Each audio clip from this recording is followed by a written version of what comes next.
హరి ఓం తత్సత్. మనం శంకర భగవత్పాదుల వారు రచించిన శివ అపరాధ క్షమాపణ స్తోత్రాన్ని వింటూ ఉన్నాం. సానందమానందవనే వసంతం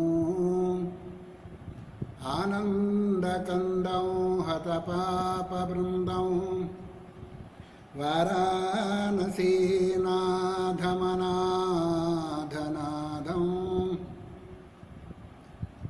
శ్రీవిశ్వనాథం శరణం ప్రపద్యే. ఇంతవరకు 6వ శ్లోకాన్ని విన్నాము. ఇప్పుడు 7వ శ్లోకంలో తరే అదే తేరే దుగ్ధైః మధువాద్యయుక్తైః దర్శిత సహితైః స్నాపితం నైవ లింగం నోలిప్తం చందనాద్యైః కనక విరచితైః పూజితం న ప్రసూనైః ధూపైః కర్పూరదీపైః వివిధరసయుతైర్నైవ భక్షోపహారైః గంతవ్యో మే అపరాధః శివ శివ మహాదేవ శంభో. మొదలు చెప్పినవి సామాన్యమైనవి. ఇప్పుడు ఈ శ్లోకంలో చెప్పేదైతే ఉందో విశేషమైన అర్చన అన్నారే. రుద్రాభిషేకం చేస్తున్నారు, ఏకరుద్రమని, తర్వాత ఏకాదశ రుద్రమని, తర్వాత అతిరుద్రమని. అతిరుద్రం అంటే 350 సార్లు, తర్వాత సహస్రమని, సహస్రం అంటే 1000 సార్లు అయ్యాడు. ఇదంతా అతిరుద్రము, తర్వాత రుద్రము, అంటే ఏకాదశ రుద్రము. ఇవన్నీ చేసేదానికి విశేషమైన పదార్థాలు కొన్ని ఉంటాయి. పంచామృతాలు, పండ్లు, పండ్ల రసాలు, గంధము, పసుపు, విభూతి, ఇంకేంటిది స్వర్ణము, గులాబీ పుష్పము, దర్భ, ఇలాంటి నీళ్ళ చూస్తూనే ఉంటారేమో, పోటీపోతూనే ఉంటారు. వీటితో అభిషేకం విహితమైంది పరమశివుడు. ఒక్కొక్కటి రక్తాన్ని. అందుకని ఇక్కడ చెప్తూ ఉన్నాడు ఏమని, మొట్టమొదటి దుగ్ధై, అసలు పాలే దొరకడం లేదు. పాలు తాగుదామంటే పూర్వకాలంలో పాలు, పెరుగు, వెన్న, నెయ్యి తిని మనకంటూ ఆరోగ్యంగా ఉన్నారు. నరలేదా మీ తాతలు ముత్తాతలు. వీళ్ళకి ఈ మందుల కింద వాడారా ఏంటి, వాడు ఆ మందులు లేదు ఏమన్నా.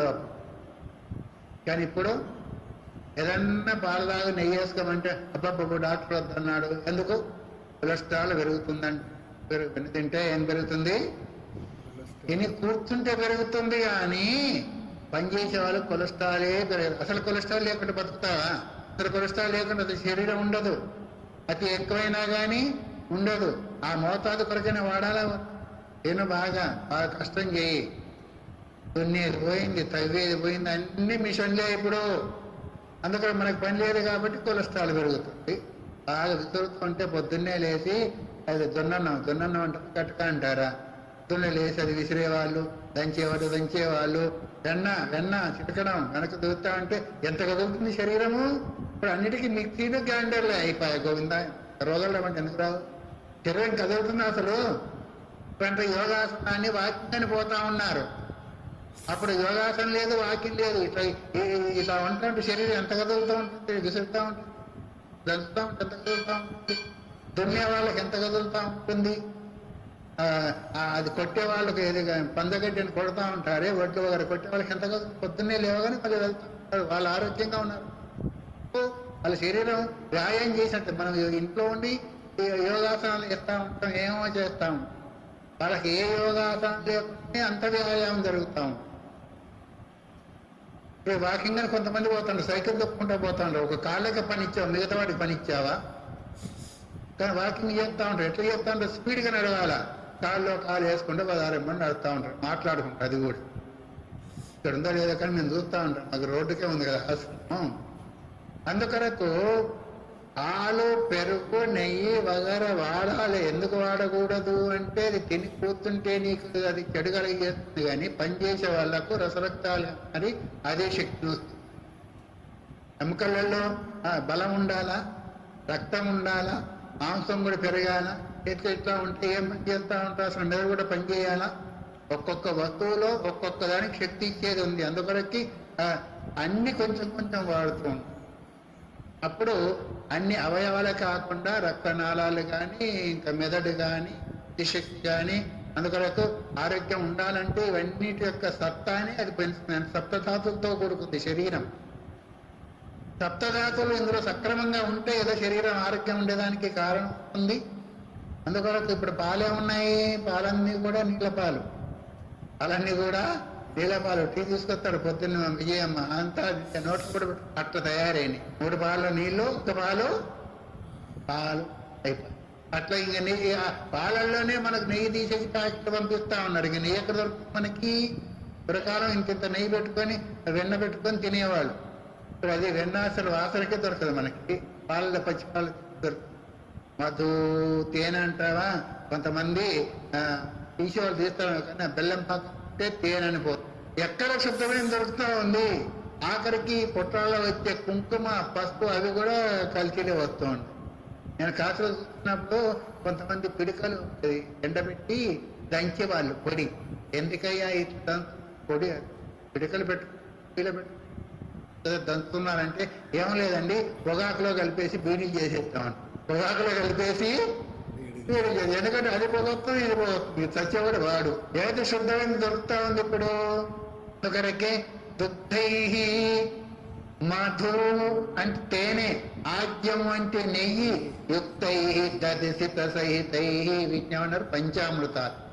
పాలు ఒక అమృతము, మధు అంటే తేనె ఒక అమృతము, ఆద్యం అంటే నెయ్యి ఒక అమృతము, యుక్తై దది స్థిత, దద్ది అంటే పెరుగు, సీత అంటే పంచదార. పంచామృతాలతో మనం అభిషేకం చేస్తాం లేదా, ఒక్కొక్క దాంతో ఒక్కొక్క రుద్రం మనం చేస్తూ ఉంటాం.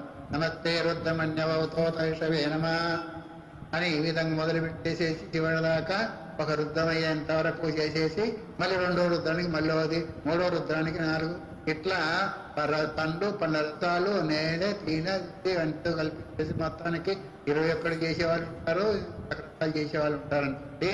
కాబట్టి అసలు ఇది తాగేదానికి తినేదానికే దొరకడం లేదు. ఇప్పుడు నీకు తెచ్చి ఎక్కడ పోతాయి నీ నెత్తి మీద.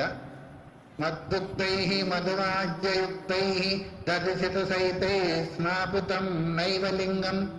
శివలింగానికి ఎప్పుడు కూడా నేను కనీసం సంవత్సరానికి ఒక్కసారన్నా, ఎక్కడ రోజు చేయలేకపోతే కార్తీక మాసం అంతా చేయలేకపోతే పౌర్ణమి రోజు, మొదటి రోజు, ముందు రోజు, చివరి రోజు అన్న చేయగలుగుతాం.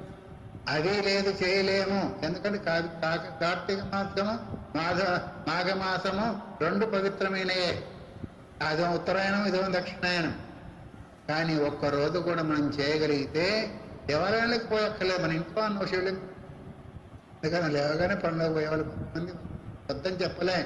దీనికి కూడా 1 గంటను మనము వినియోగించాలి. 23 గంటలు 1 గంట పారాయణ చేస్తావో, జపం చేస్తావో, అభిషేకం చేస్తావో, ఆఖరికి స్మరణ చేస్తావో, ఏం చేస్తావో చెయ్యి, మొత్తానికి చెయ్యి భగవత్ సంబంధంగా. అదే మనకు ఆదాయం, వాస్తవిక ఆదాయము అదే. ఆ గంట సేపు నువ్వు చేసే భగవచ్చింతనే మనకు నిజమైన ఆదాయం. మిగతా అంతా కూడా ఇక్కడి నుంచి ఇక్కడే పోతుంది. ఇక్కడ ఉండే వాళ్ళు పంచుకుంటారు, శరీరం పంచుకుంటుంది, శరీరం సంబంధించారు. అది ఏం కావాలో అది అవుతుంది, మనతో రాదు.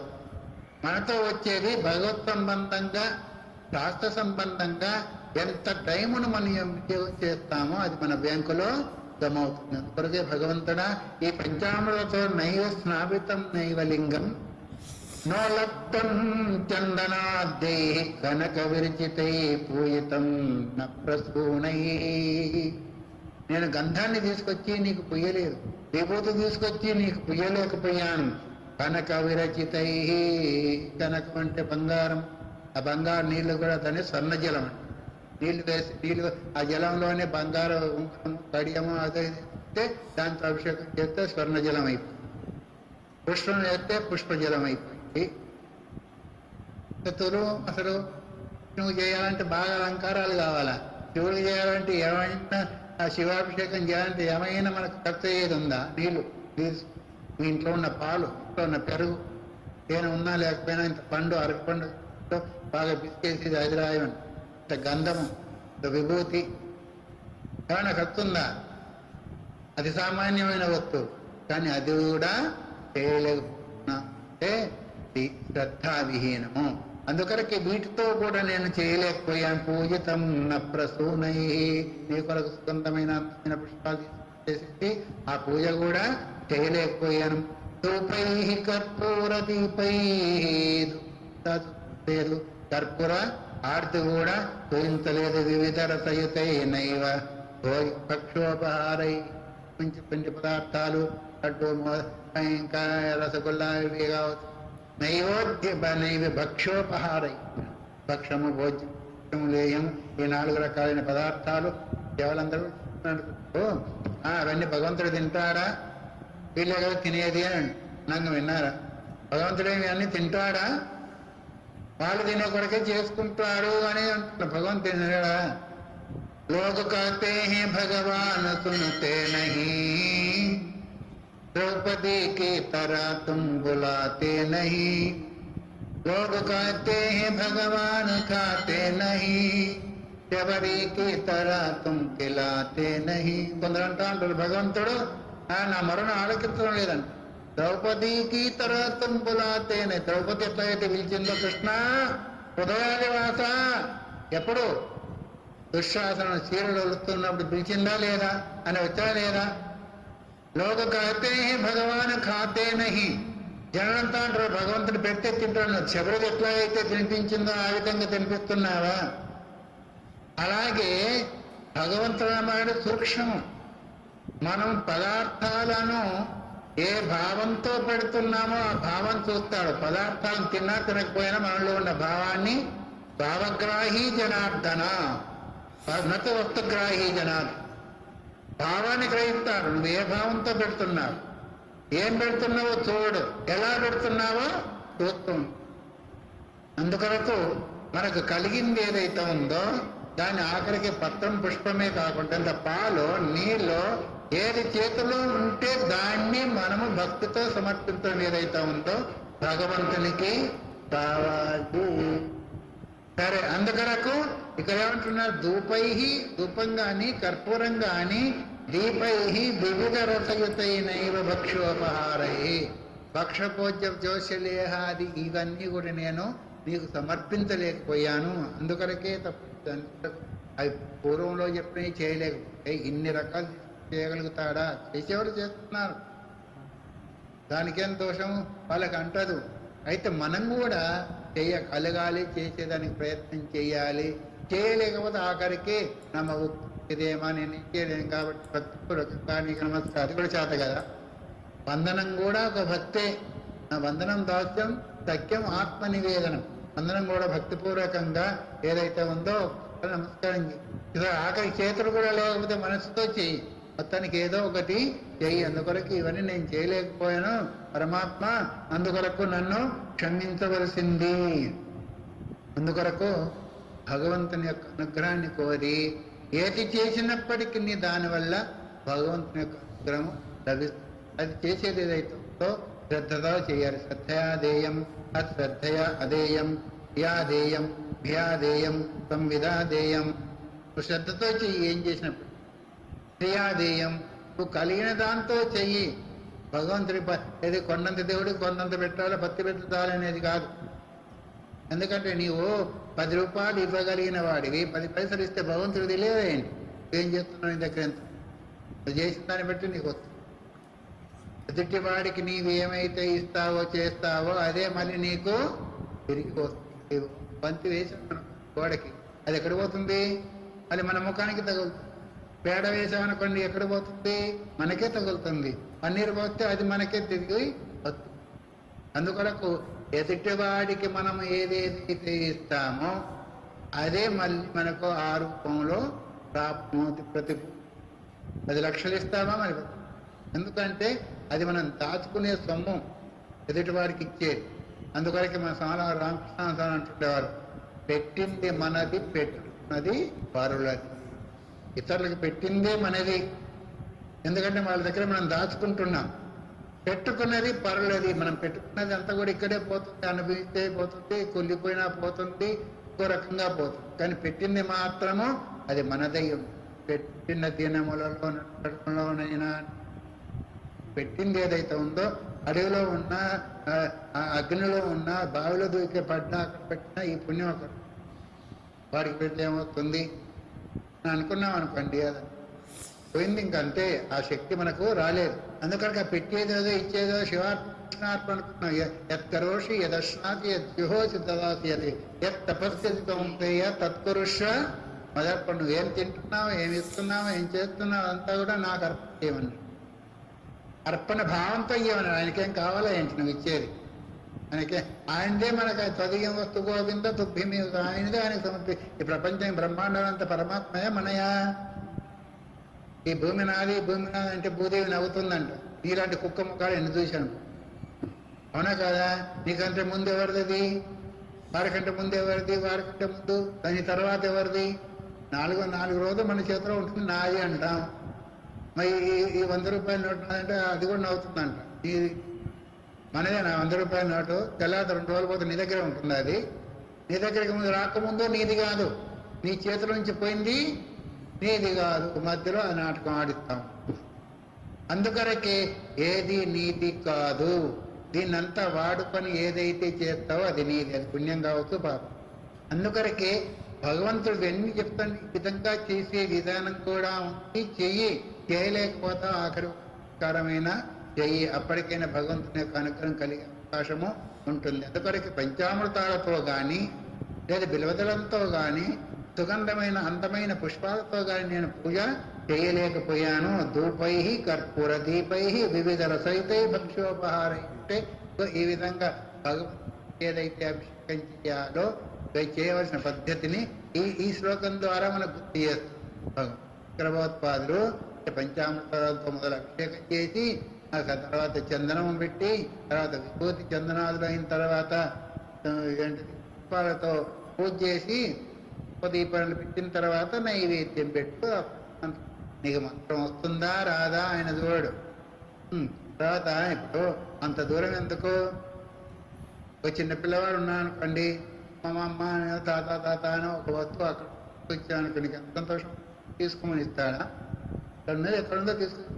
ఎంత ప్రేమ నేనంటే మా మనవాడికి అని నీకంటే చేరిపోయాడని భగవంతుడు. నీకంటే కూడా తేలికైన వాడు. నువ్వు ఏది ఇచ్చినా కానీ ప్రేమతో ఇస్తే, భక్తితో ఇస్తే చాలు. అట్టాన్ని తీసుకుపోయి నీకు శక్తిని అనుసరించి చేయగలగాలి. అది మన యొక్క జీవితాన్ని, సమయాన్ని సార్థకం ద్వారా భగవంతుడు పంచామృత స్నానము, తర్వాత గంధనాదులు, చందంతా కూడా ఈ విధమైన పూజ కూడా ఉంటుంది. కానీ నేను చేయలేకపోయాను, అది ఒక అపరాధము. ఆ అపరాధాన్ని క్షమించవలసింది అని ఈ విధంగా ఈ శ్లోకం ద్వారా చెప్పి దీని తర్వాత శ్లోకాన్ని మళ్ళీ విందాము. హరి ఓం తత్సత్. శివార్పణమస్తు. హరి ఓం తత్సత్. సానందమానందవనే వసంతం ఆనందకందం హతపాపవృందం వారాణసీనాథమనాథనాథం శ్రీ విశ్వనాథం శరణం ప్రపద్యే. 4 అవస్థలను ఇంతవరకు విచారించుకున్నాం. తర్వాత విషయాన్ని వినబోతున్నాము, వినండి. నో శక్యం స్మార్త కర్మ ప్రతిపద గహన ప్రత్యవాయాకులాఖ్యం చోతే వార్థా కథం మే ద్విజకుల విహితే బ్రహ్మ మార్గే సుసారే నార్థా ధర్మే విచారః శ్రవణమననయోగ్యం విధ్యాతితవ్యం క్షంతవ్యో మే అపరాధః శివ శివ శివ భో శ్రీ మహాదేవ శంభో. అవస్థలు అయిపోయినాయి. ఇంకా 3 అవస్థలు, గర్భావస్థ 4 అయిపోయినాయా? నో శక్యం స్మార్త కర్మ ప్రతిపద గహనే. ఏదైనా యజ్ఞమో హోమో పూజో గీజో చెయ్యాలి అనుకుంటే ఏదెట్లా చేయాలో తెలియదు. ఏం చేస్తే తప్పు, ఏం చేస్తే ఒప్పు, కూర్చుంటే తప్పు, లేస్తే తప్పు, దాటితే తప్పు, తొక్కితే తప్పు, ముట్టుకుంటే తప్పు. పూజాది కార్యక్రమాలు దేవుడికి తెచ్చే వస్తువులు మనం ఏది మట్టి చేతులతో తాకుతామా, లేదా అక్షంతలు వగేర తొక్కుతామా? తొక్కితే ఏమవుతుంది? అక్కడ దోషం వచ్చేస్తుంది. అందుకొరకు స్మార్త కర్మ అంటే స్మృతి ప్రతిపాద్యమైన కర్మలు హోమం కావచ్చు, ధ్యానం కావచ్చు, ఇంకోటి కావచ్చు, అవన్నీ కూడా చేసేదానికి కర్మ క్రియే నాకు తెలియదు. అందుకొరకు ప్రతిపద గహన ప్రత్యవాయాకులాక్యం చేస్తేనేమో దోషం, చేయకపోతే ప్రత్యవాయ దోషం. ఇప్పుడు హర సంధ్యాముపాతీత, ప్రతిరోజు కూడా సంధ్యావందనం చేయాలి. యజ్ఞోపేతం ఉన్న వాళ్ళంతా సంధ్యావందనం చేయాలి. ఎంతమంది చేస్తున్నారు? సంధ్యావందనం అంటే గాయత్రి మంత్రము చేయాలి. ఎంతమంది? ఇప్పుడు అది ఎందుకు పనికొస్తుంది అంటే యజ్ఞోపేతం తాళపు చేయి ముడేసుకుని పనికొస్తుంది. ఎక్కడైనా పోతుందేమో తాళపు చేయని దాన్ని ముడేస్తాం. మిత్రమైంది. దాని పేరేంటిది?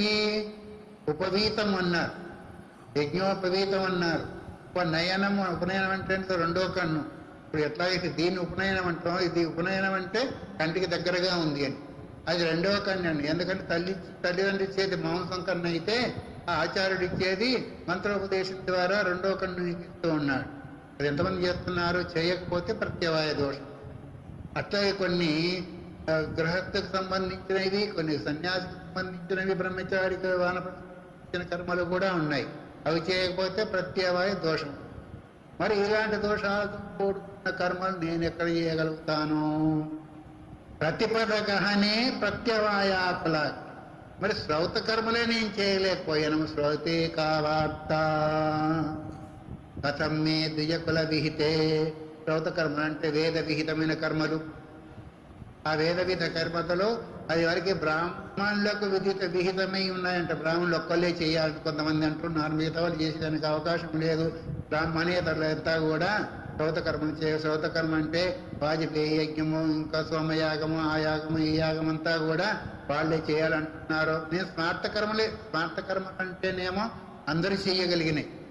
శ్రౌత కర్మలు అంటేనేమో బ్రాహ్మణ, క్షత్రియ, వైశ్యుల వరకే చేయవలసినవి అని భాగం ఇదివరకు ఉండేది. అందుకొరకు స్మార్త కర్మలే నేను చేయలేనప్పుడు వేదమిహితమైన ఈ యజ్ఞాది కర్మలు నేను ఎక్కడ చేయగలుగుతాను? అది ద్విజకుల విహితే బ్రహ్మ మార్గేస్తాది. బ్రాహ్మణోత్తములైన వాళ్ళు, ద్విజుడైన వాళ్ళు, యజ్ఞోపేత సంస్కారం కలిగిన వాళ్ళు, పుణ్యాత్ములైన వాళ్ళు, పుణ్య సంస్కారం కలిగిన వాళ్ళు మాత్రమే చేయగలిగిన ఆ వేద విహితమైన కర్మను నేను చేయలేక. ఇప్పుడు ఆ స్మార్త కర్మలు అంటే ఏంటి? ఇప్పుడు పూజ ఉంది, సత్యనారాయణ వ్రతం ఉంది, సోమవార వ్రతం, అది ఇవంతా స్మృతి ప్రతిపాద్యమైనవి, పురాణాంతర్గతమైనవి ఈ కర్మలు. మరి ఇవే చేయనప్పుడు వేదాలు చెప్పిన మాత్రం ఇంద్రాయ స్వాహా, ఇంద్రాయుధం నమాన ఇత్యాది మంత్రాలతో ఆ కర్మ నేను ఎక్కడ చేయగలుగుతాను? అంటారే, స్వర్గానికి అంటారు కదా. అట్లా స్మార్త కర్మలే చేయలేకపోయాను. ఇంకా వేద విహితమైన కర్మలు ఎక్కడ చేస్తాను? ఈ రెండే చేయలేనప్పుడు నాస్తా ధర్మే, నాకు ధర్మం అంటే దాని యందు నమ్మకమే లేదు. ధర్మం అంటే నమ్మకం లేదు, అధర్మం అంటే కొంతమంది అంటారే నాకు దేవుడు అంటే నమ్మకం లేదు. నువ్వు నమ్మకపోతే లేవు, లేకుండా పోతే. ఇప్పుడు నీ వెనకవాడు కనిపించకపోతే వెనకవాళ్ళు ఎవరు లేరా? ఉన్నారా లేరా? చూస్తే తెలుస్తుంది ఉందా నీ వెనక ఎవరు ఉన్నారో లేకుండా ఉన్నారో లేదని చూస్తే నువ్వు చూస్తే కదా. అట్లాగే ధర్మం అంటే ఏంటిది, పుణ్యం అంటే ఏంటిది, పాపం అంటే ఎర్రగా ఉంటుందా, నల్లగా ఉంటుంది, తెల్లగా ఉంటుంది చెప్పు. ప్రశ్నించే వాళ్ళని చూసావా లేదా మీరు? అంటారు కొంతమంది పుణ్యం అంటారు, పాపం అంటారు, ఎలాగ ఉంటుందని ఎలా అనుభవించేప్పుడు తెలుసు. కనుక నాస్తా ధర్మే, విహితమైన ధర్మమందు నాకు నమ్మకమే లేదు. ఇక ధర్మమందే నమ్మకం లేనప్పుడు విచార శ్రవణమనయో నిధ్యాసితవ్యం. ఇక శ్రవణము, మననము, నిధ్యాసము ఇక చాలా పైమెట్టదు. మొదలేమో పూజాదులు, తర్వాత కీర్తనాదులు, తర్వాత పారాయణలు, తర్వాత వ్రతాలు, ఇవన్నీ చేయలేనప్పుడు ఇంకా శ్రవణం చేయాలంటే పొద్దున్న లేవాలంటే లేవలేదు. ఎంత 2000, 3000, 1,00,000 ఎంతమంది ఉన్నారు, లెక్క పెట్టడం అంత 50 కూడా రాలేదు.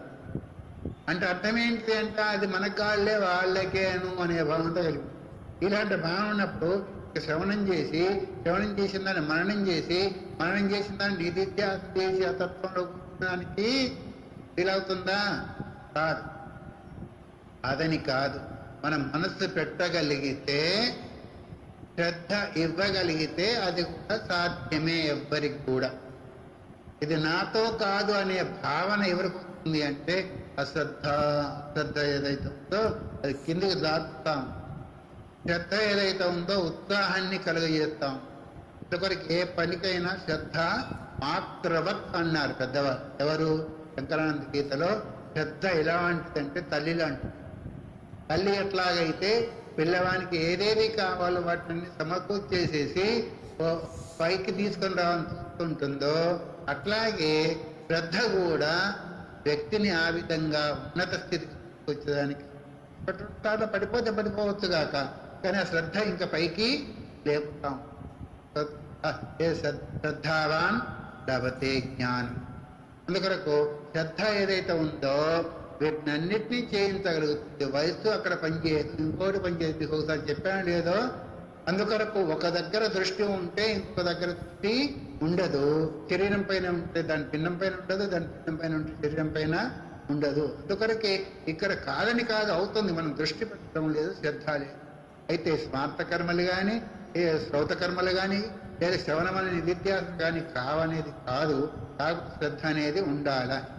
కొనేది ఏంటంటే సామాన్యమైన జనం ఈ విధంగా ఉంటారు అనే ఉద్దేశించేది శంకర భగవత్పాదులు చెప్తున్నా. అందుకొరకు శ్రవణము మననము నిధిధ్యాసులు కూడా నేను చేయలేను బాబోయ్. అందుకొరకు నా యొక్క అపరాధాన్ని, నా యొక్క తప్పుని క్షమించని కోరుతూ స్నాత్వా ప్రత్యూషకాలే శ్రవణ విధి విధౌ నానీతం గంగతోయం పూజార్థం వా కదాచిత్ బహుతర గహనాత్ ఖండ బిల్వీదనాని నానీత పద్మమాలా సరసి వికసిత చంద్ర పుష్పే తదర్థం గంతవ్యో మే అపరాధః శివ శివ శివ భో శ్రీ మహా. అవి వదిలిపెట్టాడు. మరి నీకు అందుబాటులో ఉంటే పనులన్నా చేశామని ఒకవేళ అడుగుతామేమో. స్నాత్వా ప్రత్యూషకాలే, ప్రత్యూషకాలు అంటే తెల్లవారకు ముందు, తెల్లవారుతున్న సమయంలో కానీ స్నానం చేయి. స్నానం చేయాలంటే చలికాలం మాఘ స్నానం చేయాలంటే, కార్తీక స్నానం చేయాలంటే కొందరికి పడదంటారు.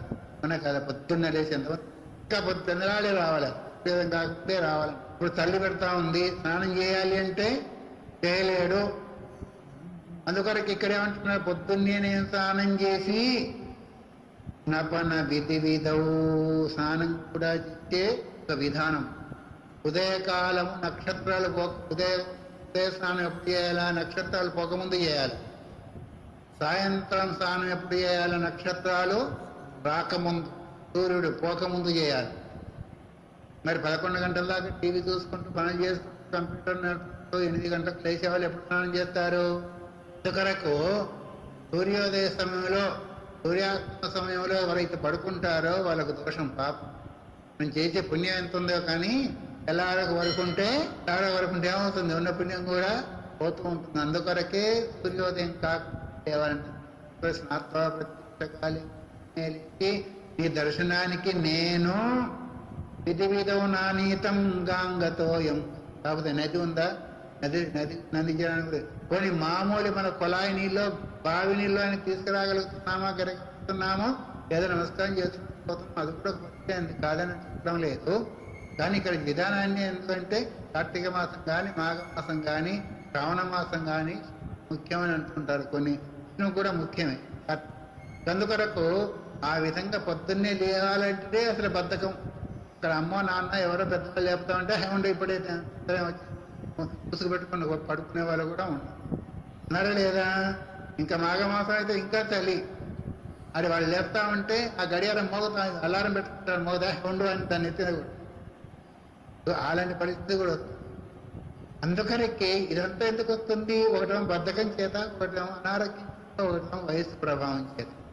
అందుకొరకే పొద్దున్నే ప్రాతకాలంలో చేసి ఎందుకు చేయమన్నారు అంటే ఆ సమయంలో కూడా కూడా స్నానం మధ్యాహ్నాలు చేసుకుంటారు కాబట్టి వాళ్ళ యొక్క ఇది అణువులు పరమాణువులంతా కూడా విస్తరించినందువల్ల అవి కూడా మనకు అనే ఉద్దేశం చేత చెప్తుంటారు పెద్దవాళ్ళు. ఆయన తదాస్తు దేవత తదాస్తు నిద్రపోతా ఉంటే తదాస్తు, జపం చేస్తా ఉంటే తదాస్తు, తిట్టుకుంటా ఉంటే తదాస్తు. అందుకొరకే పొద్దున మనం దేవాలి అనే దాన్ని కాదు. అందుకొరకే పొద్దున్నే లేచి నేను స్నానం చేసి గంగాజలం కూడా భగవాన్ శంకర నీ కొరకు తీసుకుని రాడు. పూజ అర్థం వా కదాచిత్ బహుతర గహనాత్ ఖండ బిల్వీదలాని, నీ యొక్క పూజ కొరకు ఘనమైన ఘోరమైన అరణ్యంలో ఉండే నీ బిలదలాను కూడా తీసుకొని ఏది సిద్ధలం సిద్ధాకారం వినేత్తంచ త్రయాయుధం జన్మ పాప సంహారం. ఎక్కడ ఉంటుంది బిలువ చెట్టు? గహనకు అని అంటే ఘనమైన అరణ్యంలో. యోగితులు మీరు చదివే ఉంటారు, ఊళ్ళో దొరికే పూల కంటే అడవిలో దొరికే సంతోషిస్తాడు. అడవిలో ఏం దొరుకుతాయి? జిల్లేడు పూలు, మెత్త పూలు, తిమ్మి పూలు, ఇవన్నీ ఎక్కడ దొరుకుతాయి? అవే ఇష్టం ఆయన. ఏం పెద్ద ఇంత కొనుక్కొచ్చి ఆయన పెట్టమని చెప్పాలా. నీకు ఎక్కడే పూలు దొరుకుతాయి. అయితే కాగిత పూలున్న బంతి పూలు పెట్టబోకండి. కాగిత పూలున్న బంతి పూలు పూజకు నిషేధం. అందువల్ల ఇది తప్ప మిగతా ఏదైనా మనం ఎక్కడ ఏ పూలు దొరికినా తీసుకొచ్చి పెట్టవచ్చు. నీకు సంతోషమే. కొనుక్కొచ్చినవి కావాలని ఏమి లేదు. బజార్లో ఉన్నాయి, నీకు అడవులు ఏ దొరికిన జిల్లేడు పువ్వులు ఆయనకి ఇష్టమే, తెమ్మి పువ్వులు ఇష్టమే, ఉమ్మెత్త పువ్వులు ఇష్టమే, ఇంకా మారేడు దళాలు ఇష్టమే. ఇవన్నీ నేను తీసుకురాలేకపోయాను. ఊరికి దొరికేటి ఇవన్నీ ఎక్కడ దొరుకుతాయి? అడవులు ఉన్నాయి. ఇప్పుడు ఆఖరికి తంగేడు పువ్వు దొరకాలంటే దొరకడం లేదు. మాకైతే అసలు ఉండదు. ఆంధ్రలో, తెలంగాణలో గొనుగు పువ్వులు తంగేడు పువ్వులు ఉంటాయి, కానీ ఆంధ్రలో అయితే ఇది కనిపించవు. తంగేడు పూలు అంటే నాకు తెలియదు, గొనుగు పువ్వులు అంటే. ఇందుకొరకు భగవంతుడు ఈ డబ్బు ఖర్చు పెట్టే పని ఏది చెప్పలేదు. నీళ్ళు నీవేమైనా కొనుక్కొని రావాలా? పొలాయిలో ఉంటాయి, లేదా బావిలో ఉంటాయి, బోర్లో ఉంటాయి, నదిలో ఉంటాయి, అవన్నీ తీసుకొని ఇచ్చి అన్నాడు. నమశంభవేజమయోభం శంకరాయ శివాయ చోదరాయ హరహరమ. ఏది రాకపోతే హరహర మహాదేవం నమస్కారం వద్దన్నాడు ఆయన. మంత్రం నమ శాస్త్ర శీర్షం మంత్రాలు చదువుకుంటూ పోయిందని చెప్పలేదు. ఓం నమస్కారాన్ని పోయి, అది కూడా రాకపోతే హరహర మహాదేవాన్ని పోయి, ఎక్కడేమో లేకపోతే ఊరికి పోయి మొత్తాన్ని పోసేది నేర్చుకో, పెట్టేది నేర్చుకో.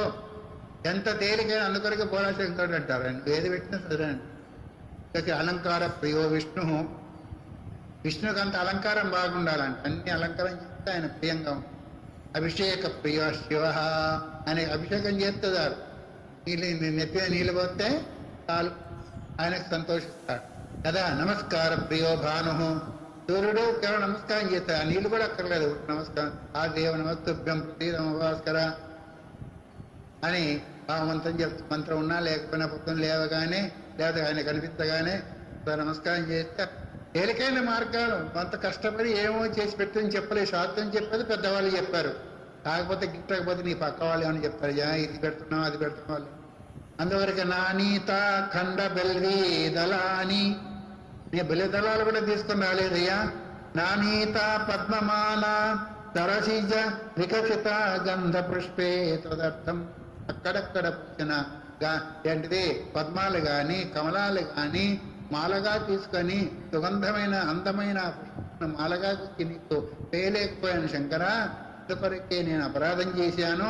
అటు నీళ్లు తేలేకపోయాను, ఇటు బిలవదలం లేకపోయాను, ఇటు పుష్పాల కొరకు పుష్పాలను కట్టి ఇది కమలాలతో పుష్పాలను కూడా తీసుకొచ్చి నీకు సమర్పించలేకపోయాను. అందుకొరకు అపరాధం కాబట్టి నా అపరాధాన్ని క్షమించు, ఇవన్నీ చెయ్యొచ్చు అనేదాన్ని గుర్తు చేయొచ్చు. రేఖము చేయొచ్చు, ఆయనకి రుము సమర్పించవచ్చు. భగవంతుడు ఏమన్నాడు? బంగారం పెట్టు ఏమన్నాడు? పత్రం పుష్పం ఫలం తోయం యోమే భక్త్యా ప్రయత్. పత్రం పెట్టు, పుష్పం పెట్టు, ఫలం పెట్టు, ఆఖరి నీళ్లుగైనా పెట్టు. ఎలా పెట్టాలా? భక్త్యా. పత్రం పెట్టింది ఎవరు? పురాణి పత్రం పెట్టింది ఎవరు? రుక్మిణీదేవి తులసీదళం పెట్టింది. ద్రౌపదీదేవి దానికి అంటుకున్న ఒక ఆకు, అరిసె ఆకు అంటుకుంటే అది పెట్టి పుష్పం పెట్టింది ఎవరు? గజేంద్రుడు. ఆయన బాగా పడి ఆఖరికి ఆయన పునర్జన్మ వచ్చింది కాబట్టి ఒక కమల పుష్పం ఆయన పెట్టి. తోయం నీళ్లు పెట్టింది ఎవరు? రంతిదేవుడు. ఫలం పెట్టింది ఎవరు? శబరి. భక్త్యా తుష్యతి కేవలం నచగునై భక్తి ప్రియో బాధవ ఎదిగిన భక్తి శ్రద్ధయా దేయం అశ్రద్ధయా దేయం ప్రియా దేయం ప్రియా దేయం సంవిధాదేయం. శృతి చెప్తూ ఉంది, శ్రద్ధతో వేదించిన శ్రద్ధ అశ్రద్ధ దాన పురుష ధర్మత్యాస కూడా ప్రవేశించలేరు. కృష్ణార్పణం, రామార్పణం, శివార్పణం, అమ్మార్పణం ఉండాలి. ఇతర చింతన లేకుండా ఉండాలి. ఇంతమంది ఏ విధంగా ధరించారో మనం వింటూనే ఉన్నాం. అది కూడా చేత కాకపోతే వాడు జన్మపడతాడు. ఆఖరికి నీలో ఫలమో ఆకో ఏదో సమర్పించలేకపోతే వాడి ఆస్తి దండిగే, వాడి జీవితం దండిగే, వాడి వయస్సు దండిగే, వాడి ఆఖరికి చెప్పాలంటే మానవ శరీరం కూడా దండిగే. భగవంతుని కాని శరీరము దండిగా. అందుకొరకు ఏదో ఒక రూపంలో నీకు శరీరం పనిచేసినట్టుగా అక్కడికి ఎక్కడేం పెట్టలేకపోతే ఆఖరికి ఈ మనస్సు చేతన ఆయన చింతన చేయదు. అది కూడా చేత కదా ఏంటి? శరీరం పనిచేయలేదు, వాక్ చేయలేదు, కన్ను ముక్కు చెవి పనిచేయలేదు. ఆఖరి మనస్సుతో అన్ని పోయినా కానీ అది మాత్రం పోదు. ఏది? మనస్సు మాత్రము అది పోదు, చావదు. అది జ్ఞానం కలిగితే తప్ప అది సచ్చేది కాదు. మనల్ని చంపుతాం. అందుకొరకు ఆ భక్తి చేత ఏదైతే ఉందో ఒక్కసారి ఆయన స్మరణ చేయండి. ఎవరు కూడా పని చేయకపోతే రామకృష్ణ అనలేకపోతే నోరు మనసు చేతే చింతన చేయి. అందుకొరకే నానీత పద్మమాల గంధం, నేను నీ కొరకు గంధ పుష్పాలు కానీ సుందరమైన పుష్పాలు కానీ పుష్పాల కానీ బాబు, అందుకొరకు అపరాధము, ఆ అపరాధాన్ని క్షమించవలసింది అని ఈ విధంగా చెబుతూ ఇంతవరకు మనము శివాపరాధ క్షమాపణ స్తోత్రంలో 6వ శ్లోకం వరకు విచారించుకున్నాము. 7వ శ్లోకం మళ్ళీ విచారిద్దాం. హరి ఓం తత్సత్.